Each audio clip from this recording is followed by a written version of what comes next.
If you're looking for a simple way to travel between New York City and Pittsburgh, you should check out Megabus. It is the simple way to travel between those two cities, even during the pandemic. If that's all you need, you can close this video right now. But if you want to learn how I traveled from New York City to Pittsburgh last week, keep watching. Hey, how's it going? Phil's here. I'm a senior at Carnegie Mellon, and I have traveled between New York and Pittsburgh quite a few times. But this month, I did something different. I vlogged my trip back to campus. But now I'm reviewing the footage, I find it quite boring. So I'm just gonna narrate over my vlog videos, and hopefully that can provide you with some context so that can help you travel between those two cities. Also, at the end of this video, I'm going to share a few tips about traveling to Pittsburgh and riding with Megabus. If that's all you need, click the timestamp down below and save yourself some time. But with that out of the way, let's get started. So first, I had to get from home to Flushing in Queens to take the 7 train. If you live anywhere that can get to the Megabus stop in Manhattan in other ways, you can use Maps apps to figure that out. Anyways, the Flushing train station has those elevators that make traveling with heavy suitcases super easy. It just takes a while. So while we wait for the elevator, let me show you Flushing. It is sort of this Chinatown of Queens, where I do enjoy the Chinese food, which is actually quite good. So yeah, Chinatown's good.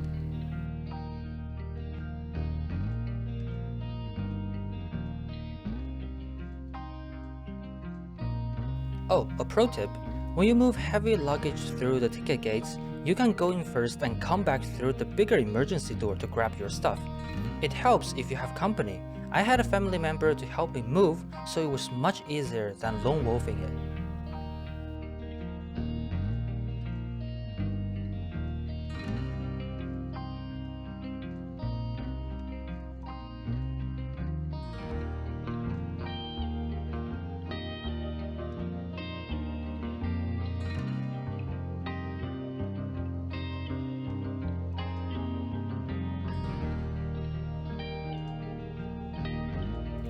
Anyways, the train was pretty empty for Thursday morning, but I was pretty sleepy because I woke up at 7 to prepare for this trip, and the train trip to Manhattan takes almost an hour, so I was naturally bored and a little tired.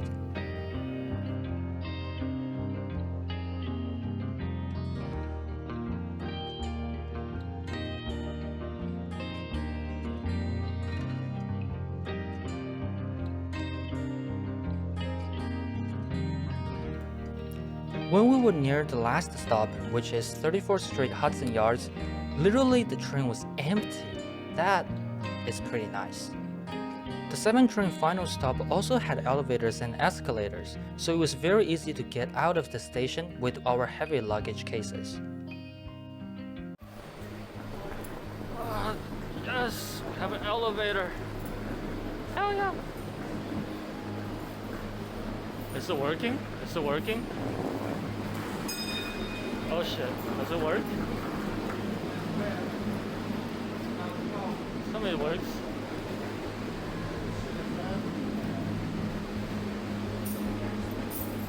Yes. This works. Woo! Alright.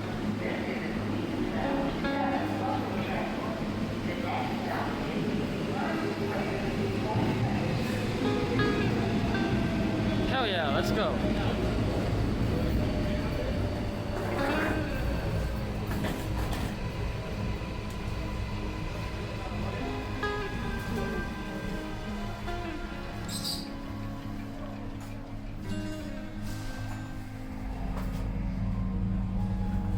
Oh shit.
The train stop is only a few blocks away from the bus stop. Here is a snapshot of Manhattan for those of you who haven't visited yet. We're almost there. Megabus is right here. So, yeah, we're pretty freaking early. I'm just gonna stay in line and do nothing. Absolutely nothing. So, yeah, see you later.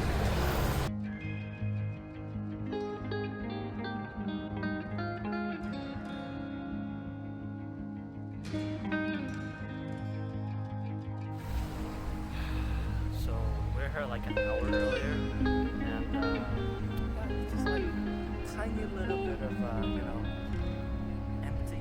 So my family's back there taking photos. So we're just gonna chill, and yeah. And you can probably tell here is where my English starts to go to shit because I'm already feeling the drain. And finally, the bus comes after an hour's wait. As you can see, I picked a social distancing seat, so the bus had a half-empty top deck, which gave me a lot more legroom. That is nice. And now we leave NYC and back to campus. Yay! I can't wait to resume the endless loop of homework and projects while destroying my mental health. Seriously though, take care of yourself and your health if you're new to college. It is important, like really important. But here we go! Whee! And we stop at the right light.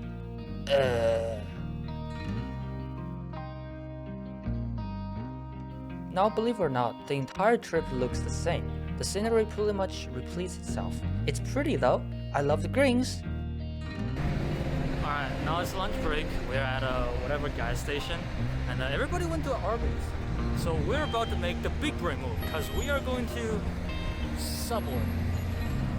Hell yeah. It's probably still packed, so we'll see. And just kidding, I actually went to a Burger King in the same building because I wanted something warm. Gotta be honest, Burger King Whoppers are pretty good. Or maybe it's just because I was hungry. I don't know. I had a good time.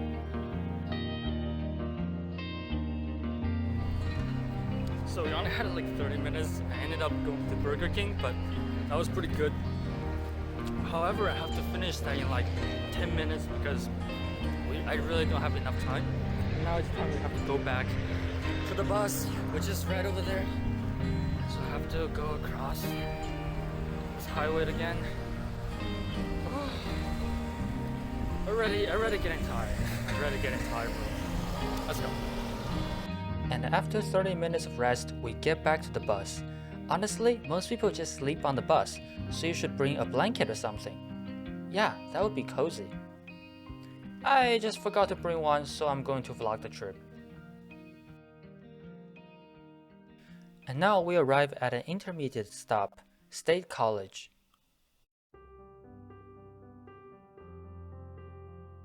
Just a side note here, usually a lot of people will get off at State College, so you will have a lot of legroom after this stop regardless of the pandemic situation.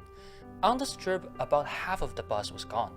This stop is also a short break, so you can stretch your legs outside for a few minutes. I usually just try to watch my own luggage so no one takes my luggage by mistake, because that could happen. So you should definitely come out and watch your own luggage, just in case, you know? Shortly, we were back to watching the exact same greens all over again. Trust me, most of the trip actually just looks like this. Further looks at the coach, make sure you check around you. You don't leave any personal belongings on the seats or anything underneath your seats. And you climb your luggage to the right side of the coach. Enjoy the trip to Pittsburgh. Thank you for the Megabus. Watch your step and your exit. Thank you.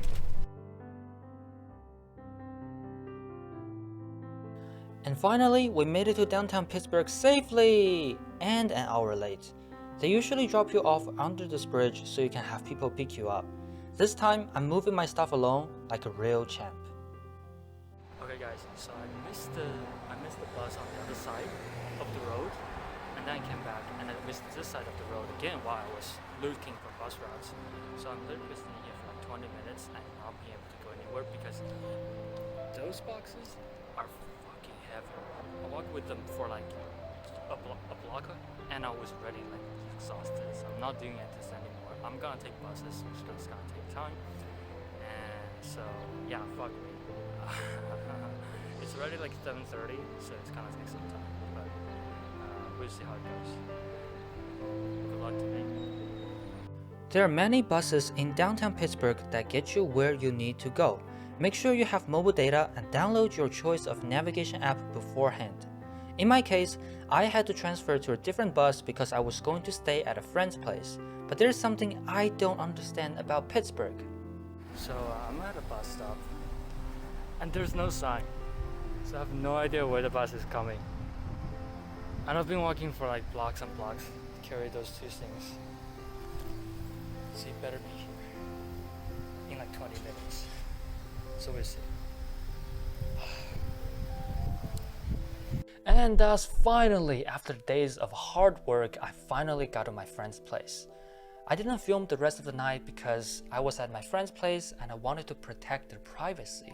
Overall, it was a very straightforward trip. If this is your first time traveling between New York City and Pittsburgh, there isn't really that much to worry about. However, let me share a few tips and tricks I've learned over the years that will help you travel to Pittsburgh a little bit easier on bus. Number 1, buy your tickets early, especially during holidays and back to school seasons. The reason is that Pittsburgh has a few big universities, including Carnegie Mellon University, University of Pittsburgh, and Duquesne University, and a few other ones. If you're out of school for some time, you might not remember when winter break is, right? And if you're traveling during something like winter break, it might cause you some trouble. So keep that in mind. Also, special events like CMU's Orientation Week will bring droves of students into Pittsburgh before school starts. So if you're traveling in late August, be sure to buy your tickets early. Number 2, choose a social distancing seat that is free to reserve from Monday to Thursday. The reason is that those seats on the top deck usually have a lot more leg room when you have 2 seats on your side. Plus, you get max 2 luggages and 2 carry-on bags. That will help you bring a lot of stuff to where you need to be. This new pandemic policy helped me bring a lot of things back to campus after being kicked out in early March last year. So if this extra luggage thing fits your need, it was a hassle, but it's worth a try. And tip number 3 is to time your lunch break. I know, 30 minutes might seem like a long time, but it's really not enough, considering you have to order your food, wait for it to cook, and eat your food before coming back to the bus. So you should either go with all the people to the closest restaurant possible or bring your own food on the bus. No smelly stuff. Alright friends, that's the end of this video. I have no idea how much it's gonna help people, but if you're traveling during this pandemic, please be safe and wear masks so that you help yourself and you help other people not getting sick. So that's all. I hope you have a wonderful trip and I'll see you next time. Bye!